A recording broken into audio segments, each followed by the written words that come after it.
Well, first of all, thank you so much for having me. The show choir just melted my heart.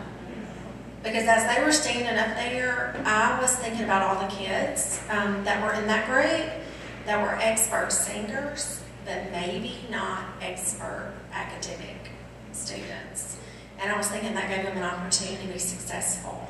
And then their voices were just so beautiful. And I thought, you know what? It's all about them. That's why we should be here today, because it's all about the kids.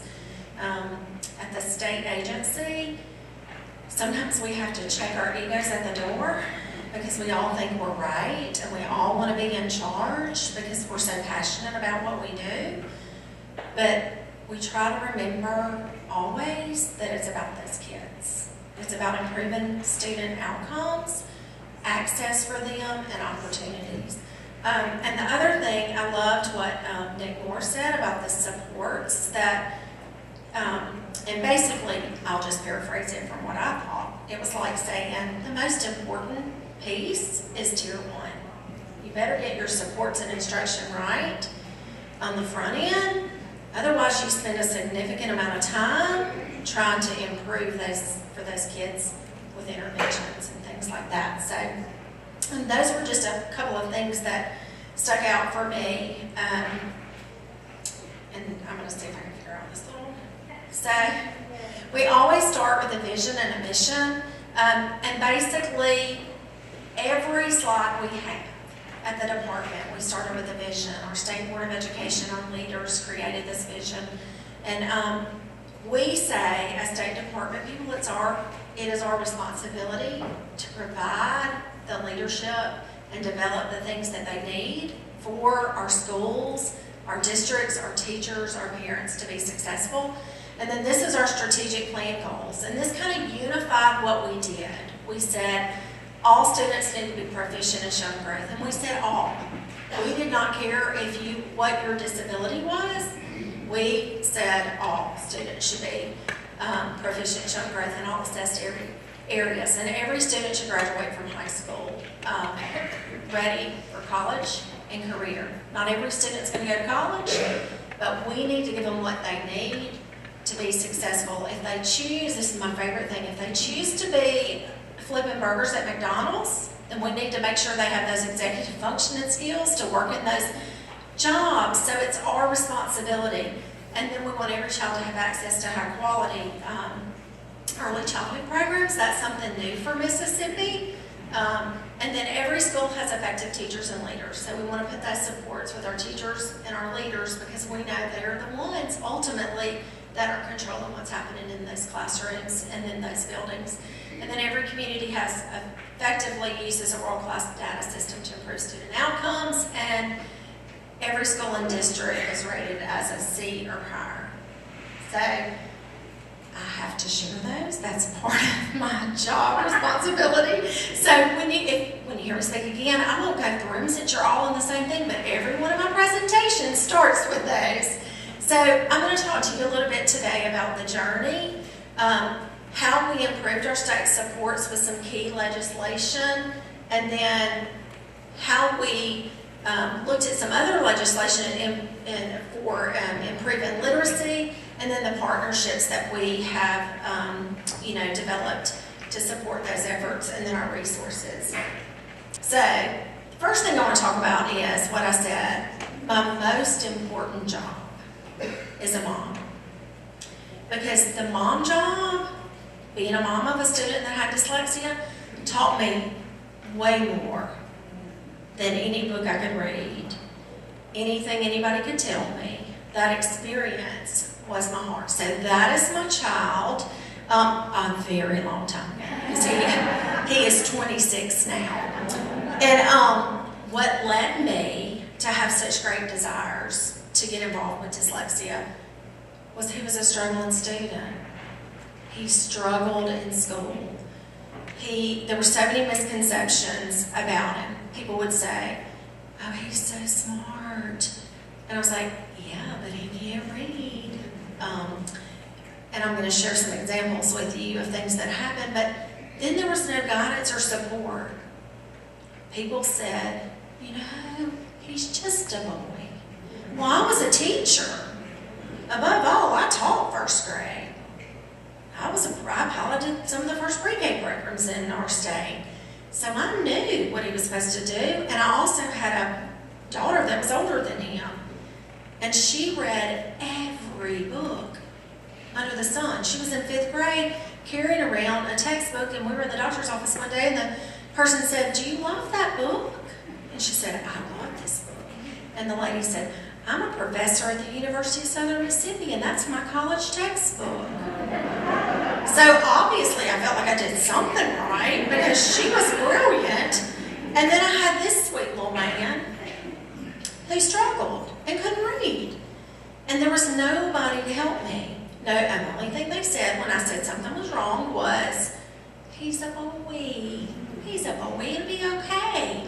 I felt there was a need to change. There was not enough information out there. The more I read, the more I realized he was like the classic dyslexic, although nobody ever said that to me.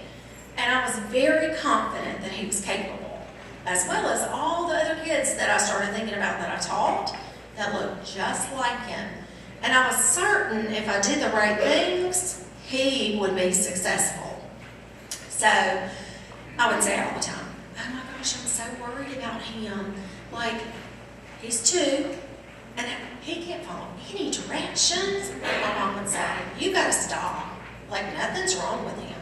And I was like, "Something's wrong with them. Like, something's wrong. Like, my daughter was nothing like this." He couldn't remember his birthday. Like, ever. And one time my husband said, "If you do not remember your birthday is May 25th, 1991, I am going to spank you with a belt." And I thought, "Oh, that's really going to help the situation." And then his letters. Like, y'all, it didn't matter. I'd show him an A and he'd be like, "That's a D." Like, there was no rhyme or reason. Late learning his colors. I'll never forget the teacher when I went to school and she was laughing and she said, "Miss Lemonis, the funniest thing happened the other day. Logan was going through the lunch line and we said, 'What's your name?' And he said, 'Logan, I can't remember my last name.'" And she thought it was funny. I was thinking, "Oh my gosh, put him on the short bus. He is on his way." Like, seriously. And my mom was like, "Stop." And I was like, "There's something not right." And then one morning, y'all, seriously, and I'm telling you this because this is my life. This is what led to me thinking, "Oh my gosh, something has to change." But he was getting ready to leave, and he said, "Mom, are we going to have that? Are we going to have that? You know, you give it to us every morning. And sometimes we have toast, and sometimes we have eggs." And I said, "Breakfast?" He was like, "Yeah, are we going to have breakfast this morning?" And I was like, okay, so to somebody who wasn't thinking, they just think, "What's going on?" But as I had began to read, I learned about word retrieval, and I was thinking, that's what it is. He describes stuff, but he can't remember what it's called. And if I say, when he was a baby, name these objects, and I'd say, "What is this?" And he'd go, spoon. And we do that when they're little, right? We point everything out. So I knew that something was terribly wrong early. So I say that to say, you don't wait until they're in first grade or kindergarten to intervene and make decisions about them.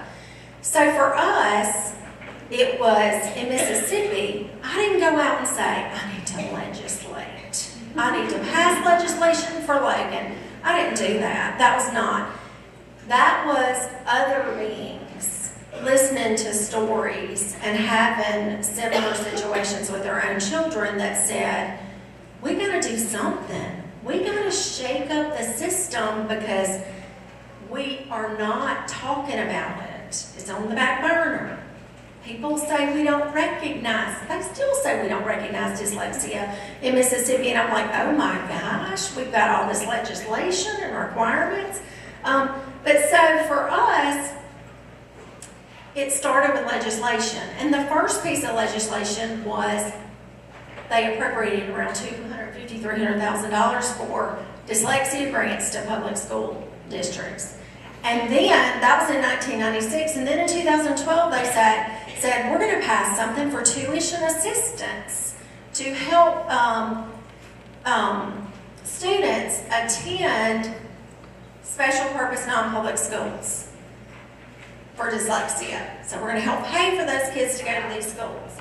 And then they said, we're going to have a critical needs scholarship. And I'm going to talk in depth about these in a minute.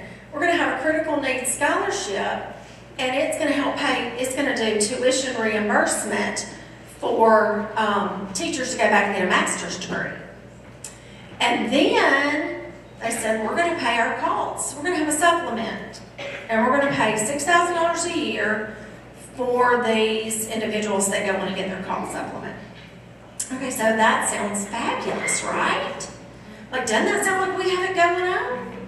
Yeah, but there's a lot of challenges. So, when you look at the dyslexia grants to public schools, that's really, to me, the smallest bang for our buck.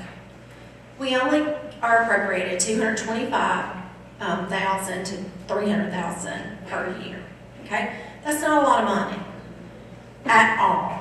So it supports schools and districts in supporting those students with dyslexia and/or, we say, and/or related reading disorders, because we know that every kid sitting in a classroom is not going to have a diagnosis, because it costs a lot to have those comprehensive assessments.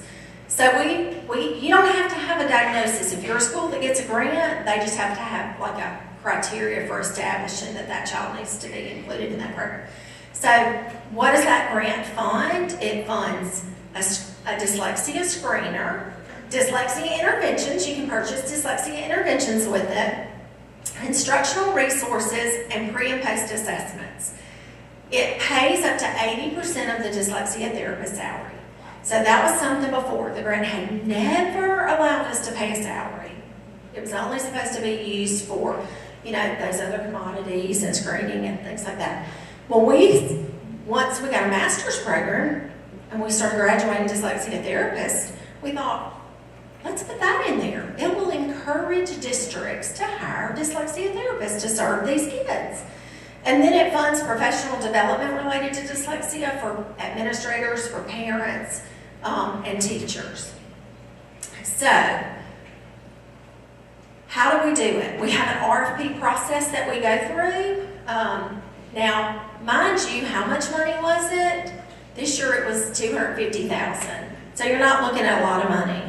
But if you started in '96, here you go, and now it's 2018, and you've done it consistently every year, we've built the capabilities of our districts to support those kids, because we do it for a 3-year grant period, remember? And so it's all about sustainability.